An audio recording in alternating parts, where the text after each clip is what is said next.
পৃথিবীতে যত রকমের মাছ আছে তার মধ্যে সবথেকে বেশি দিন সংরক্ষণ করে রাখা হয় এই মাছ। এই মাছগুলোকে সারা বিশ্বে টুনা ফিশ বলা হয়। পৃথিবীর মধ্যে একমাত্র জাপান সবথেকে বেশি এই টুনা মাছ সংগ্রহ করে রাখে এবং তারা বড় বড় ইন্টারন্যাশনাল ফিশারি তৈরি করে রেখেছে।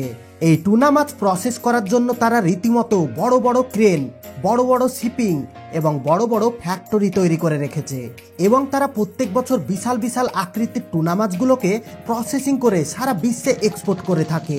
আর পৃথিবীর মধ্যে সব থেকে বেশি টুনা মাছ খাওয়া হয় জাপানে। স্পেশালি টুনা মাছ খাওয়ার জন্য তারা প্রচুর পরিমাণে মেহনত করে, আর সেই কারণে শুধুমাত্র টুনা মাছ প্রসেস করার জন্য রীতিমতো আধুনিক টেকনোলজির ফ্যাক্টরি তৈরি করে রেখেছে। এই টুনা মাছ দিয়ে তারা ন্যাশনাল এবং ইন্টারন্যাশনাল বিজনেস করে থাকে। এই মাছগুলো সমুদ্র থেকে ধরে নিয়ে আসার পর সেগুলোকে বছরের পর বছর টিকিয়ে রাখার জন্য ফ্রিজিং করে রেখে দেয়, আর এইভাবে কয়েক বছর পর্যন্ত রেখে দেওয়া হয়। আর সেই কারণে জাপানে সিজন হোক অথবা অফ সিজন যাই হোক না কেন সব সময় অ্যাভেলেবেল থাকে। এই সমস্ত এক একটি মাছের সাইজ প্রায় 45 থেকে 200 কিলো পর্যন্ত হয়ে থাকে, আর তার জন্য এগুলোকে হ্যান্ডেল করতে প্রচুর পরিমাণে পরিশ্রম করতে হয়। যদিও এই সমস্ত ফ্যাক্টরিগুলোতে সব থেকে বেশি আধুনিক টেকনোলজির মেশিন দিয়ে কাজ করানো হয়। সত্যি বলতে গেলে মাছগুলোকে ফ্যাক্টরিতে এমনভাবে প্রসেস করানো হয় দেখে মনে হয় এই ফ্যাক্টরিগুলো কোনো কাঠের ফার্নিচার ফ্যাক্টরি হবে, কারণ এই টুনা মাছগুলোকে এমনভাবে ফ্রিজিং করে রাখা হয় যার ফলে একেবারে গাছের বডির মতো শক্ত হয়ে যায়। এবং যখন এই ফ্যাক্টরিতে কাটিং মেশিনের সাহায্যে কেটে নেওয়া হয় তখন এগুলো দেখতে একেবারে কাঠের মতোই মনে হয়। সমুদ্র থেকে এই মাছ ধরে নিয়ে আসার পর মোটামুটি কয়েক দশক পর্যন্ত ফ্রিজ করে রেখে দেয়, যার কারণে এগুলো ঠিক এইরকম রূপ ধারণ করে নেয়। এই মাছগুলো বড় বড় শিপের মাধ্যমে স্টোর করে রেখে দেওয়া হয় এবং কিছু কিছু শিপ আছে যেগুলো সেখানে ফ্রিজিং করে রেখে দেয় এবং সেখান থেকে কয়েক দশক ফ্রিজিং করে নেওয়ার পর সেগুলোকে বের করে ফ্যাক্টরিতে ট্রান্সপোর্ট করে দেওয়া হয়। আর এইভাবে তারা প্রত্যেক বছর কোটি কোটি টাকার বিজনেস করে থাকে। আপনারা হয়তো অনেকেই ভাবছেন যদি এই মাছ সমুদ্র থেকে পাওয়া যায় তাহলে সেই 10 বছর 20 বছর সংরক্ষণ করে রাখা হয় কি জন্য? বন্ধুরা, আপনাদের জানার উদ্দেশ্যে বলে দিই, এই মাছগুলো সব সময় পাওয়া যায় না, আর সেই কারণে এই মাছগুলোর ওপর সব থেকে বেশি গুরুত্ব দেওয়া হয়। তাছাড়াও এই মাছ মার্কেটে এক্সপেন্সিভ প্রাইজে বিক্রি করা হয়। এই মাছগুলো এতটাই এক্সপেন্সিভ যা সাধারণ কোনো মার্কেটে বিক্রি করা হয় না। বিশ্বের মধ্যে সব থেকে দামি দামি রেস্টুরেন্ট এবং 5 স্টার হোটেলগুলোতে পাওয়া যায়, আর যদি পাওয়া যায় তাহলে শুধুমাত্র সুপার মার্কেটে। আর সেই কারণে এই মাছগুলো সাধারণ মানুষের কেনার সামর্থ্য হয় না।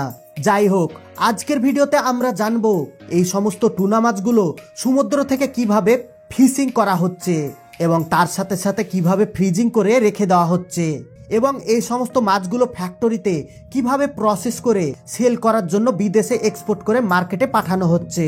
আজকের ভিডিওতে এই টুনা মাছের ব্যাপারে A to Z ইনফরমেশন আপনাদেরকে দেওয়া হবে। তাছাড়াও আজকের ভিডিও দারুণ ইন্টারেস্টিং হতে চলেছে, সেই কারণে ভিডিওটিকে একদম শেষ পর্যন্ত দেখতে থাকুন। তো বেশি দেরি না করে চলুন শুরু করা যাক। জাপানে শুধুমাত্র টুনা ফিশ প্রসেসিং করার জন্য মোটামুটি 4 মিলিয়ন স্কয়ার ফিট জায়গা জুড়ে ফ্যাক্টরি তৈরি করা হয়েছে, আর এই ফ্যাক্টরিতে মোটামুটি পৃথিবীর প্রায় প্রত্যেকটি মাছ প্রসেস করে সারা বিশ্বে বিজনেস করে থাকে। এই ফ্যাক্টরিতে টুনা মাছগুলোকে সাপ্লাই করে প্যাকেজিং করে পৃথিবীর নামি দামি হোটেলে এবং রেস্টুরেন্টগুলোতে সাপ্লাই করে দেয়। 2019 সালে জাপানের একটি রেস্টুরেন্টে মোটামুটি $200 মিলিয়ন বিজনেস করেছে। বিশ্বের মধ্যে যদি কোনো ফ্যাক্টরিতে বেস্ট কোয়ালিটির টুনা মাছ তৈরি করতে পারে তাহলে সেগুলো এক একটি অকশনে কয়েক মিলিয়ন ডলারে বিক্রি করা হয়। পৃথিবীর মধ্যে এখনো পর্যন্ত যারা টুনা মাছ খেয়েছে তারা বলে থাকে যত রকমের মাছ আছে তার মধ্যে এর টেস্ট সব থেকে বেশি বলে জানা যায়, আর সেই কারণে এই মাছ এক্সপেন্সিভ প্রাইজে বিক্রি করা হয়।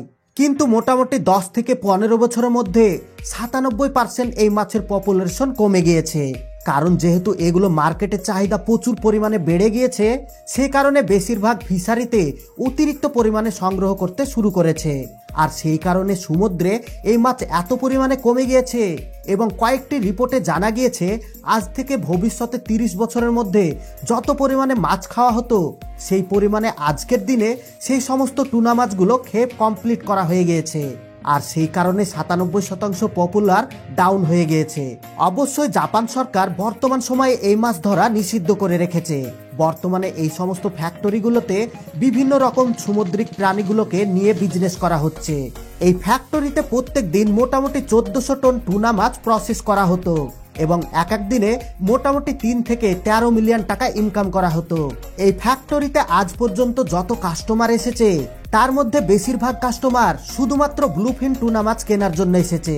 এই ফ্যাক্টরিতে মোটামুটি ভোর 3টে থেকে 5টার মধ্যে সমস্ত টুনা মাছগুলোকে সেল করার জন্য এইভাবে একের পর এক সাজিয়ে রেখে দেয়। তারপরে কাস্টমারগুলো গিয়ে সমস্ত মাছকে কোয়ালিটি অনুযায়ী রেট করে সেগুলোকে কিনে নিয়ে আসে।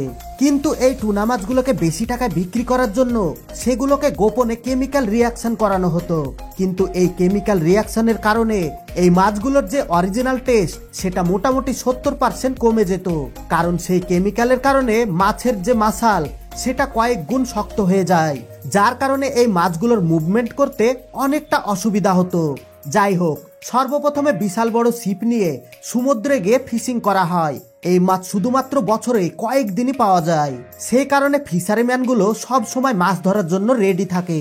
তারপরে মাছগুলোকে ধরে ছিপের মধ্যে স্টোর করে রেখে দেওয়া হয় এবং যেখানে এই মাছগুলো রাখা হয় সেখানে মোটামুটি -30°C টেম্পারেচার রাখা হয়। কারণ সমুদ্র থেকে ফ্যাক্টরিতে পাঠাতে মোটামুটি কয়েক মাস পর্যন্ত সময় লেগে যায়। তারপরে এইভাবে ক্রেনের সাহায্যে টুনা মাছগুলোকে উঠিয়ে নিয়ে ট্রাকে ভর্তি করে দেওয়া হয়। এখানকার এই মাছগুলো 45 কেজি থেকে শুরু করে মোটামুটি 200 কেজি পর্যন্ত হয়ে থাকে। আর সেই কারণে এখানে বেশিরভাগ কাজ মেশিন দিয়ে করানো হয়। যাই হোক, এই মাছগুলোকে ট্রাকে ভর্তি করে প্রসেসিং প্ল্যান্টে নিয়ে আসা হয়। আর যদি এই মাছগুলো গোটা গোটা বিক্রি করে দেওয়া হয় তাহলে সেগুলোকে মার্কেটে বিক্রি করার জন্য পাঠানো হয়। কিন্তু যে মাছগুলো প্রসেসিং করে কাটিং করে মার্কেটে বিক্রি করা হবে সেগুলোকে প্রসেসিং প্ল্যান্টে পাঠানো হয়। প্রসেসিং প্ল্যান্টে এমনভাবে কাটিং মেশিনের সাহায্যে মাছগুলোকে সাপ্লাই করে দেয় এই মাছগুলো ফ্রিজিং করে রাখার জন্য। এই মাছগুলোকে ফ্রিজিং করে রাখার জন্য এতটা পরিমাণে শক্ত হয়ে গিয়েছে যা হয়তো আপনারা দেখে বুঝতেই পারছেন। এইভাবে কাটিং মেশিনের সাহায্যে একেবারে গাছের বডি কাটার মতো করে সাপ্লাই করে প্যাকেজিং করে মার্কেটে বিক্রি করা হবে। এই মাছগুলো যদি ম্যানুয়ালি ভাবে কাটা হতো তাহলে অনেকটা সময় ব্যয় হয়ে যেত। আর সেই কথা মাথায় রেখে প্রসেসিং প্ল্যান্টে এইরকম ব্যবস্থা করে রাখা হয়েছে। যাই হোক, ফ্যাক্টরিতে টুনা মাছগুলোকে প্রসেস করার জন্য প্রত্যেকটি ওয়ার্কারকে প্রচুর পরিমাণে মেহনত করতে হয়। কারণ এই মাছগুলোর ওজন অন্য কোনো নর্মাল মাছগুলোর মতো হয় না। প্রসেসিং প্ল্যান্টে একবার ছোট ছোট স্লাইস করে সেগুলোকে প্যাকেটে প্যাকিং করে মার্কেটে বিক্রি করে দেওয়া হয়।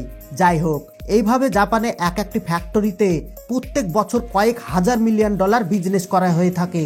গোটা ওয়ার্ল্ডে ওভারঅল মোটামুটি 99% টুনা ফিশ শুধুমাত্র প্রসেসিং করা হয় জাপানে। আর সেই কারণে শুধুমাত্র জাপান থেকে এই টুনা ফিশ সারা বিশ্বে এক্সপোর্ট করা হয়ে থাকে।